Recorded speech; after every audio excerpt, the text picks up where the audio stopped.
Hello there and welcome to Bourbon Forage Fishing. Boy, have we got a cool little side-by-side we are doing today. I just picked up the Little Book Chapter 8.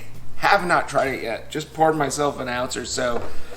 This Little Book Chapter 8 is supposed to be getting some really great reviews online, as well as the previous release, the Chapter 7, which I think was in 2023. Toward the tail end of 2023. I missed out on that one. I was not able to get any, and kind of regretted it.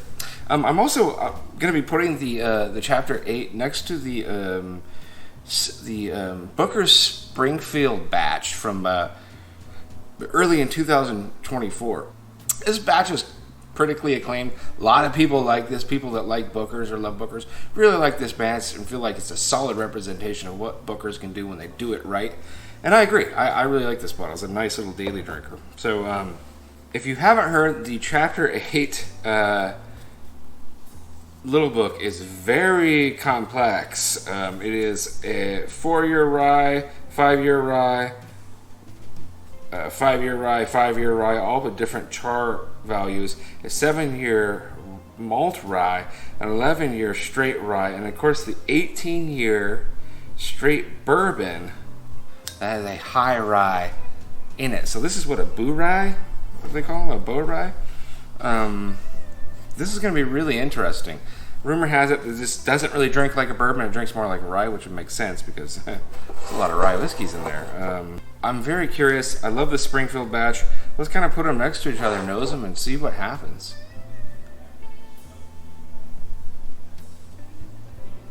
Okay, the Chapter 8 Little Book smells freaking incredible on the nose.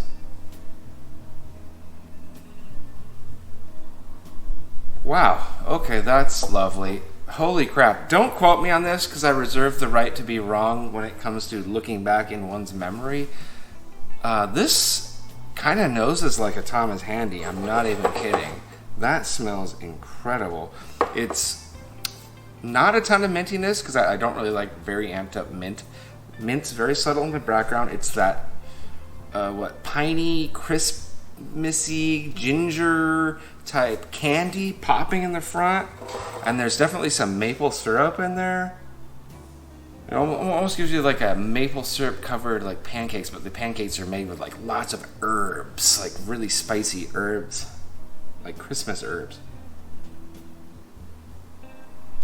Yeah, that smells so much like a Handy to me in my memory. That is really crazy. I was not expecting that. If that's anything like on the palate what it is on the nose, watch out, folks. And yeah, the Springfield batch Bookers, just solid Bookers. Beautiful, beautiful peanutty maltiness. Oh, it's nice. Yeah, plenty of brown sugar and caramel and vanilla. This just edges toward a candy bar. Classic Bookers. Really delicious smelling. Yeah, it smells like a liquid candy bar with that little bit of that Jim Beam funk in there. You know, the Chapter 8 Little Book, no funk that I'm picking up. It's just like that pure Thomas Handy candy. I always say Handy is candy. Well, Little Book Chapter 8 is candy. God, that smells so good.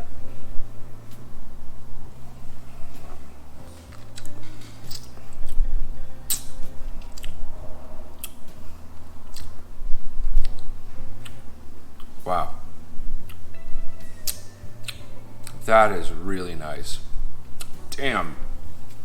Okay, that just drinks straight like a rye. There's like, that's like 90% a rye with a touch of bourbon in it. There is definitely some Thomas Handy-ish vibe in this. That's really nice. Damn. It's got that Handy candy, like that ginger candy, this pine candy, herb candy thing going, and a little bit more mintiness on the palate, but I don't mind that. It's not ruining it for me. It also seemed very even kill. It was just very nice, like nice candy with some richness, and it just did this. There's no crazy spikes. It's just a nice, consistent across the board candy with a little richness underneath the surface, I'd say.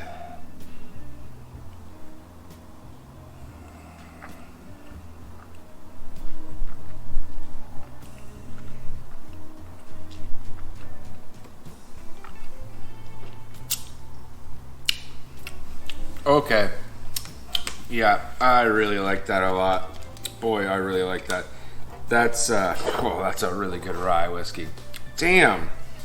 You know, I think I've spent about the same price-wise for this Mitker's limited release barrel strength rye whiskey.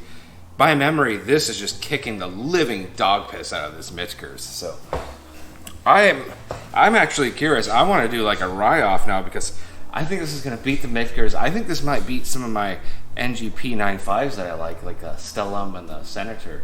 I think this might hold its own against Thomas Handy, you guys. I'm not even kidding. That's crazy. I was not expecting that at all. Wow. Okay. Holy cow. Okay, I'm going to definitely do a side-by-side with this on Handy for my next video because, damn, that's incredible. Back to the Springfield batch. I'm just flabbergasted right now. Booker's Springfield batch. I probably really shouldn't be side-by-siding because they're so much different.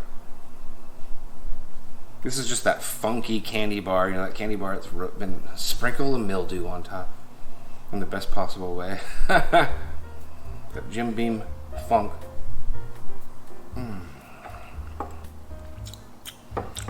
Okay. Yeah, no, that Springfield batch. Very nice. The finish is a little weak.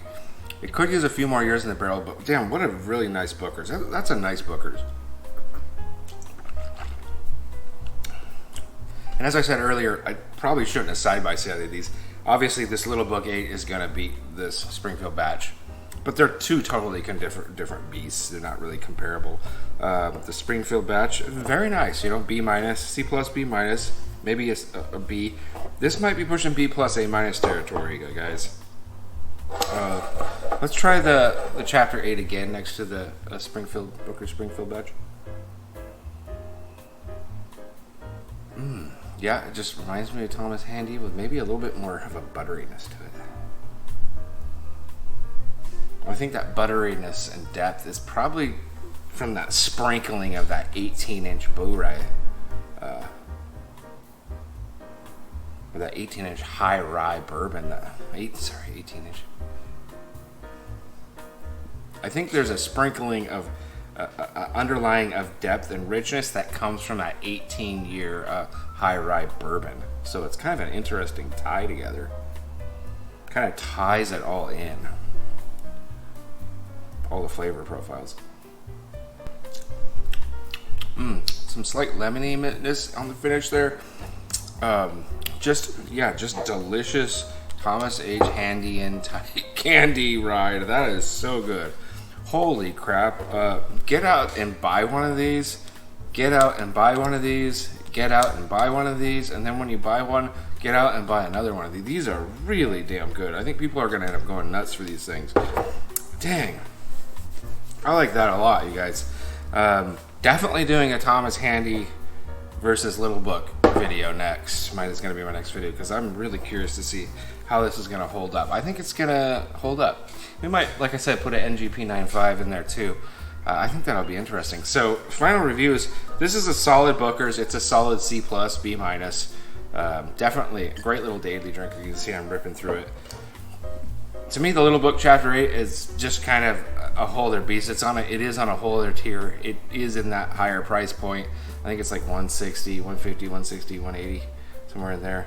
This 2024 release, the Chapter 8 Little Book, though, wow. Thomas Handy-esque candy levels on this. If you like Rise, if you like Thomas Handy, I think you'll really like this a lot. This is an amazing, pleasant surprise from Booker's. Boy, Booker's, do more stuff like this. This Little Book Chapter 8 is just very, very good.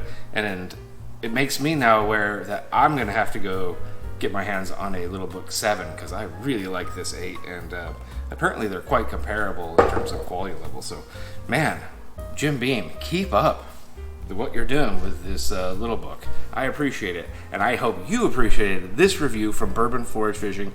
This is YouTube's premier, #1, numero uno, top-notch Bourbon Forage Fishing channel.